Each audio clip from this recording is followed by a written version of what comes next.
Hello friend, welcome to my YouTube channel. তো বন্ধুরা, এই ভিডিওতে কিন্তু আমরা কথা বলতে চলেছি সেই আইপিএল মেগা অকশন ডে ওয়ানে যে সমস্ত প্লেয়াররা কিন্তু কোটি কোটি টাকা অর্জন করে নিল, সে সমস্ত প্লেয়ারদের নিয়ে একটু আলোচনা করব।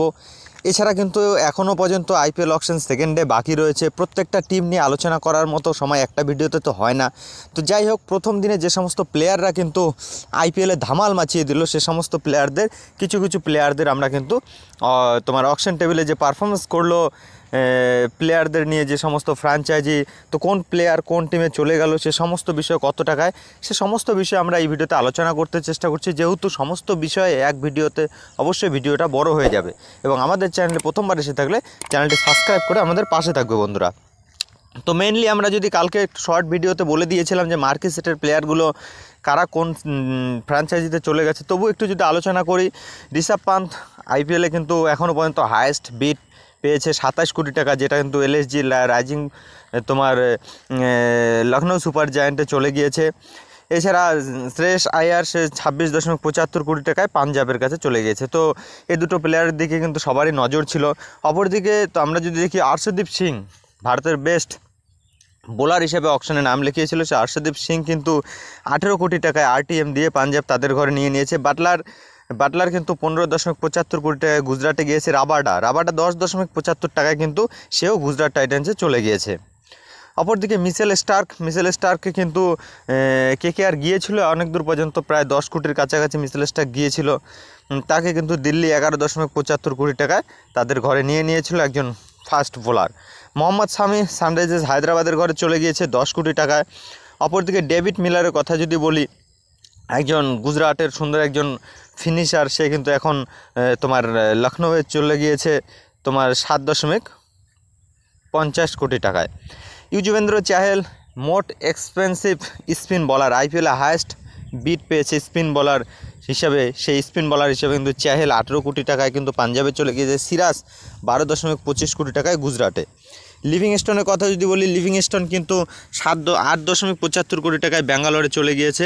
এবং কেএল রাহুল, যার দিকে কিন্তু কলকাতারও নজর ছিল, কলকাতা হয়তো যেতে পারতো, ক্যাপ্টেন্সি অপশন ছিল, যেহেতু ভেঙ্কটেশ আয়ারকে এত টাকা দিয়ে নিয়েছে, সেক্ষেত্রে কলকাতা নাইট রাইডার্স কিন্তু গিয়েছিল, না যাওয়ার মতো কিছু না, কিন্তু গিয়ে থেমে গিয়েছিল। সেই কেএল রাহুল কিন্তু 14 কোটি টাকায় দিল্লির সম্ভবত ক্যাপ্টেন হতে যাচ্ছে। তো এই ছিল কিন্তু মার্কি সেট প্লেয়ার লিস্টের অকশন। এবার যদি আমরা বাকি প্লেয়ারদের কথা বলি, সেখানে কিন্তু ব্যাটসম্যান হিসেবে যারা এসেছিল, হ্যারি ব্রুক 6.25 কোটি টাকায় দিল্লিতে চলে গিয়েছে। এডেন মার্কারাম, সে কিন্তু মাত্র বেস্ট প্রাইস 2 কোটি টাকায় লখনৌয়ে চলে গিয়েছে বন্ধুরা। এবার ডেভিড কনওয়ে, সিএসকে কিন্তু সেই ডেভিড কনওয়েকে কিন্তু 6.25 কোটি টাকায় কিন্তু তাদের ঘরে আবার নিয়ে নিয়েছে। এবং রাহুল ত্রিপাঠী মাত্র 3.40 কোটি টাকায় সে কিন্তু সিএসকের ঘরে চলে গিয়েছিল। কলকাতা শুরুতে গিয়েছিল, কিন্তু আবারও যাওয়া উচিত ছিল, এমনটাই কিন্তু এখন মনে হচ্ছে। অপরদিকে ডেভিড ওয়ার্নার কিন্তু আনসোল্ড গিয়েছে, এবং জেক ফেসার ম্যাকগার্ক সে কিন্তু দিল্লি আরটিএম করে নিয়েছে 9 কোটি টাকায়। হর্ষাল প্যাটেল, গত বছরের পার্পল প্যাটেল অর্থাৎ পার্পল কাপ পেয়েছিল সে হর্ষাল প্যাটেল, কিন্তু এবার অলরাউন্ডারের তালিকায় হর্ষাল প্যাটেল কিন্তু 8 কোটি টাকায় কিন্তু হায়দ্রাবাদে চলে গিয়েছে। রাচিন রবীন্দ্র, সে কিন্তু সিএসকে আরটিএম করছে 4 কোটি টাকায়। আর আশ্বিন কিন্তু আবারও সিএসকে ব্যাক করছে 9.75 কোটি টাকা কিন্তু আশ্বিন সিএসকেতে চলে গিয়েছে। তো সিএসকের কিন্তু স্পিন যথেষ্ট ভালো হচ্ছে। রবীন্দ্র জাদেজা, আশ্বিন এবং সেখানে নূর আহমদও অন্তর্ভুক্ত হয়েছে, এবং রাচিন রবীন্দ্র একটা ভালো কিন্তু সিএসকে অপশন স্পিন ডিপার্টমেন্ট হয়েছে। ভেঙ্কটেশ আয়ার 23.75 কোটি টাকায় কলকাতায় এসেছে। কোনো উপায় ছিল না। আর অ্যাকচুয়ালি আরসিবি কিন্তু কলকাতার প্রোডাক্টের দিকে তাদের নজর ছিল মেনলি অকশনে। সে ফিল শট বলো, ভেঙ্কটেশ আয়ার বলো, তোমার যে কোনো প্লেয়ারগুলোই বলো, সে কিন্তু তোমার কলকাতার প্লেয়ার দিকে আরসিবির কিন্তু আঙ্ক্রেজ রঘুবংশী, সবারই কিন্তু মানে আরসিবির নজর ছিল কেকেআরের প্রোডাক্টের উপর। তাদের জন্যই কিন্তু কেকেআরের অকশন এবছর একদম খারাপ গিয়েছে। তো যাই হোক, সে মার্কাস স্টোয়নিস 11 কোটি টাকায় পাঞ্জাবে চলে গেছে। মিচেল মার্শ 3.40 কোটি টাকায় লখনৌয়ে চলে গিয়েছে। ম্যাক্সওয়েল 4.20 কোটি টাকায় কিন্তু পাঞ্জাবে চলে গিয়েছে। এছাড়া উইকেট কিপারের মধ্যে ডিকক কলকাতায় এসেছে 3.60 কোটি টাকায়। ফিল সল্ট সে 11.50 কোটি টাকায় কিন্তু আরসিবিতে চলে গিয়েছে। গুরবাস 2 কোটি বেস্ট প্রাইসে কলকাতায় আসছে, এটা একটা ভালো বাই। এছাড়া ঈশান ঈশান কিষানের উপর দিকেও কিন্তু কলকাতা যাইতে পারতো। আসলে কলকাতা ভাবতে পারেনি যে ভেঙ্কটেশ আয়ারকে তাদের এত টাকা দিয়ে নিতে হবে। সেই ঈশান কিষান কিন্তু 11.25 কোটি টাকায় হায়দ্রাবাদে, এবং জিতেশ শর্মা 11 কোটি টাকায় আরসিবিতে। তো যাই হোক, এগুলো উইকেট কিপার, তো তারাও কিন্তু মোটামুটি ভালো বিট পেয়েছে। এবার যদি আমরা মোটামুটি ফাস্ট বোলারের কথা বলি, সেখানে হ্যাজেলউড এসেছিলো প্রথমে। সেই হ্যাজেলউডকে কিন্তু 12.50 কোটি টাকায় কিন্তু হ্যাজেলউডকে তোমার আরসিবি তাদের ঘর তুলে নিয়েছে। প্রসিদ্ধ কৃষ্ণা 9.50 কোটি টাকায় গুজরাট টাইটান্সে চলে গিয়েছে।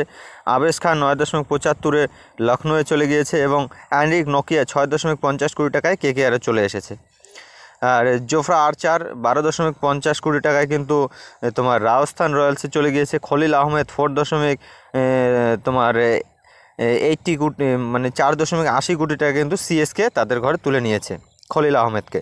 টি নটরাজন 10.75 কোটি টাকায় দিল্লিতে চলে গিয়েছে, এবং টেন বল্ট 12.50 কোটি টাকায় এমআই অর্থাৎ মুম্বাইয়ে চলে গিয়েছে। তো এটা হলো বোলারদের। এবার যদি আমরা বলি যে এখানে স্পিনরা কে কোথায় চলে গিয়েছে, সেক্ষেত্রে কিন্তু মাহেশ তিক্সানা কিন্তু 4.40 কোটি টাকায় রাজস্থানে চলে গিয়েছে, এবং রাহুল চাহার 3.20 কোটি টাকায় সানরাইজার্স হায়দ্রাবাদে। এবার অ্যাডাম জাম্পাকে 2.40 কোটি টাকায় কিন্তু সানরাইজার্স হায়দ্রাবাদ নিয়েছে, এবং ওয়াইন্দু হাসরাঙ্গা 5.25 কোটি টাকা কিন্তু রাজস্থান। অর্থাৎ রাজস্থানে কিন্তু দুটো শ্রীলঙ্কার স্পিনার মাহেশ তিক্সানা এবং ওয়াইন্দু হাসরাঙ্গা, এই দুটো কিন্তু রাজস্থানে আছে। নূর আহমেদকে 10 কোটি টাকায় কিন্তু সিএসকে তাদের ঘরে নিয়েছে। তারা কিন্তু আরটিএম ইউজ করতে দেয়নি গুজরাটকে, কেননা একবারে কিন্তু মোটামুটি 6 কোটি 5 কোটি কি 5.5 কোটির মতো বিড উঠেছিল, একবারে তারা 10 কোটি বলেছিল, যার ফলে কিন্তু গুজরাট আর আরটিএম ইউজ করেনি। আঙ্ক্রিস রঘুবংশীকে কিন্তু শেষে কলকাতা কিন্তু নিয়েছে 3 কোটি টাকায়। সেখানেও কিন্তু আমরা দেখছি অন্যান্য ফ্র্যাঞ্চাইজির বিশেষ করে আরসিবির নজর ছিল, এবং আব্দুল সামাদকে 4.20 কোটি টাকা কিন্তু লখনৌয়ে তাদের ঘরে নিয়ে নিয়েছে। তো এই সমস্ত প্লেয়াররা কিন্তু যথেষ্ট কনসিস্টেন্টলি কিন্তু ভালো। আমরা যদি দেখি অকশনে কিন্তু লখনৌ খুব ভালো কাজ করেছে। অবশ্যই তারা 27 কোটি টাকা দিয়ে কিন্তু তোমার ঋষভ পান্তকে নিয়েছে, এবং ক্যাপ্টেনশিপ অপশন। তো কেএল রাহুল আবার সেই দিল্লিতে চলে গিয়েছে, মানে ক্যাপ্টেন চেঞ্জ হয়েছে ওদের দলের মধ্যে বলা যায়। আর আমরা যদি মেনলি কলকাতা নাইট রাইডার্সের কথা বলি, কলকাতা নাইট রাইডার্স কিন্তু অকশনটা এবছর মোটেই ভালো করতে পারেনি, কেননা শুরুর দিকে কিন্তু মোহাম্মদ শামির মতো বোলার ছিল যে কিন্তু 10 কোটি টাকায় পেয়ে যেত। এছাড়া কিন্তু অবশ্যই কিন্তু কেএল রাহুলের দিকে যাওয়া উচিত ছিল। 14 কোটি টাকায় বিক্রি হয়েছে, সেখানে যদি কেএল রাহুলকে 17-18 কোটি টাকায় নিত, বা 20 কোটিতে কেএল রাহুলকে একটা captainship option, wicket keeper, top order batsman, তাহলে যথেষ্ট ভালো হতো। আমার তো তাই মনে হয়। তোমাদের কি মনে হয় অবশ্যই কমেন্ট করে জানিয়ে দিও। আর প্রত্যেকটা টিমের, অর্থাৎ আজকে বাকি অকশন হওয়ার পরে প্রত্যেকটা টিমকে নিয়ে কিন্তু আলাদাভাবে আলোচনা করা হবে। এই ভিডিওটা এই পর্যন্ত। Bye bye.